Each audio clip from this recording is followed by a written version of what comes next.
Hello, welcome to yet another World of Tanks replay. This is Svempa here.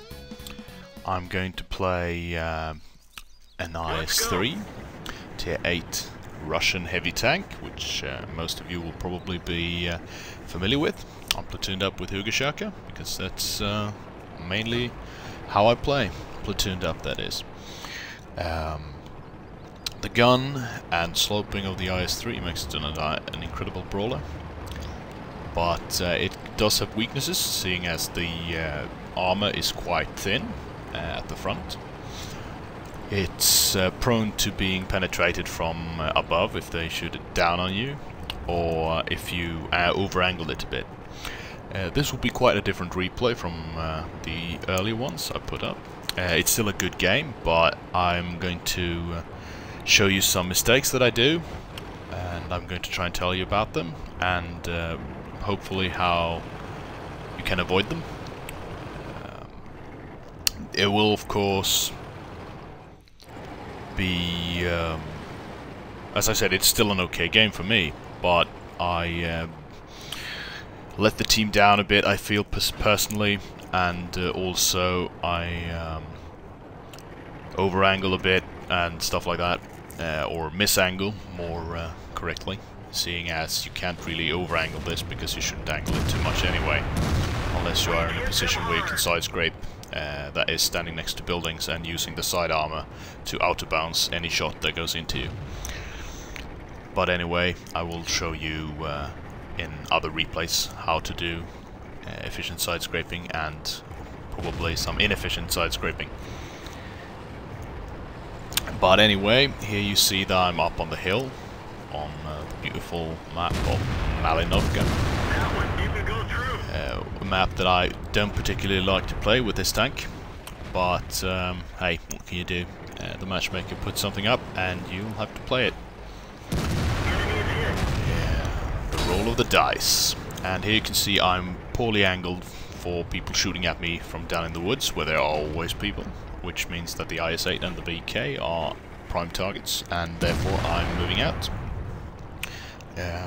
Hugashaka is telling me that there is an AMX behind me, and that it's out-spotting him, or at least spotting him. But he decides, nah, I'll take care of that myself.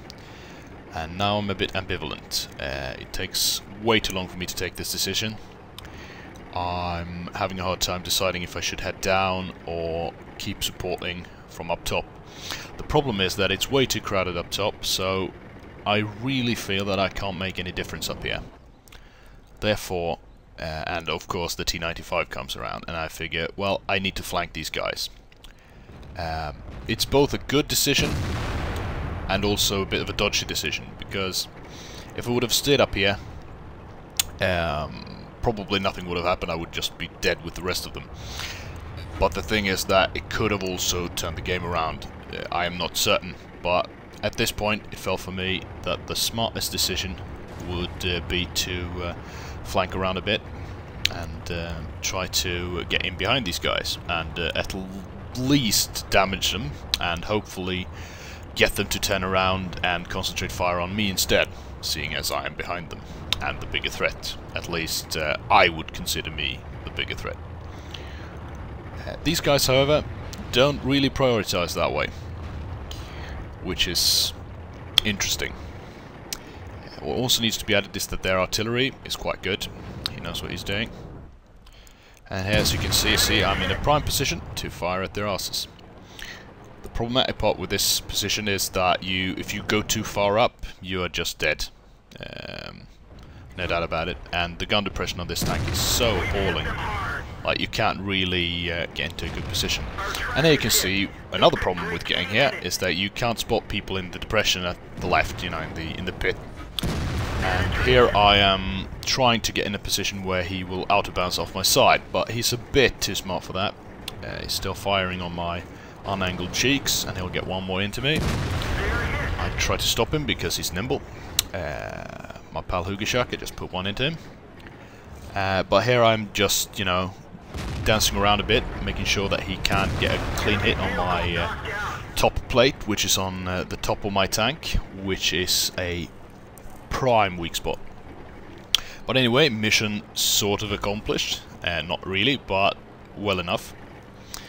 And with the massive 237 experience, and I'm just smack talking a bit. My HP will be enough. Let's just say that. Hugashaka now, I'm trying to help him out. The problem is that he's in a bitch of a position trying to support me. He came up, and now he is against a T95 with the frontal armor, one of the best in the game, if not the best.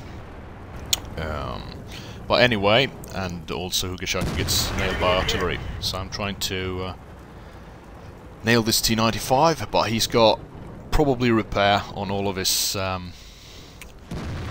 kids, crew, and probably a toolbox as well, seeing as he repairs faster than I reload, which in my opinion is madness. And now the artillery is interested in me. Luckily, I know that both of their other tanks, the Jagdtiger 88 premiums, are down by the, you know, you see him there, D2. And what I'm gonna do now is basically just play the ring dance with this T95, and we'll get a annoying hit by artillery, but it will be still enough. And as you can see here, when you fire at the T95, you can fire at the engine by firing at the back wheel of the tracks, and you'll hit the engine, you'll do damage and keep them tracked, which is basically what I've been trying to do. And here I heard the tree go down. I thought that there might be something behind me, but it wasn't. As you can see now, there are two alternatives for me. I could go down to about D4 and try and snipe them, but I choose just to rush for the guys capping, which is, well, fair enough, but it might have been a poor decision in retrospect, seeing as yeah, there'll be 4 guns shooting at me anyway. But I'm one of these stubborn types. I refuse to not try and win, you know. I refuse to stay and hide. So I'm trying to make a bit of a dummy move, which is I'm trying to, by coming this way, they will be a bit surprised, which works. But the truth is that whatever I do, as long as it's something aggressive, they will have the upper hand, because they still got artillery, and there are 2 rapid-firing Jagdtiger 88s, which can just trash my armor. And I think they'll actually kill me with a high explosive shot. But anyway, not until I've killed this WZ. And here's another bad decision for me, which is I basically am a bit over-angled. But it really doesn't matter. I think they are either mainly hitting the top of my hull, which is almost guaranteed out of bounds unless you got a really high caliber or enormous penetration, or mainly if you're using APCR, because it has normalization against angled armor. The truth is, I'm not hidden. I am spotted.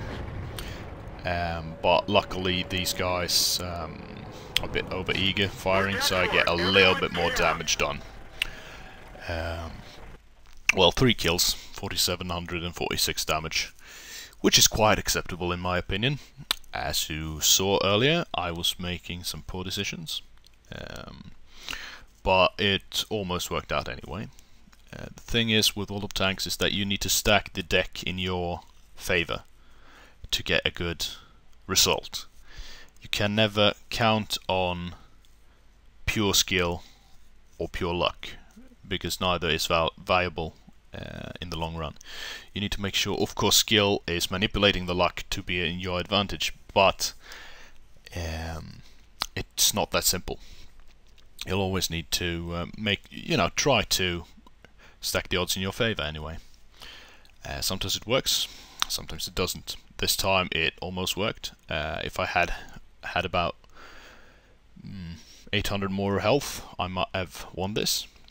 But bad decisions at the start and bad decisions brawling with the AMX 5100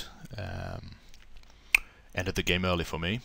I managed to take out the T-95 due to the ineptitude of their artillery.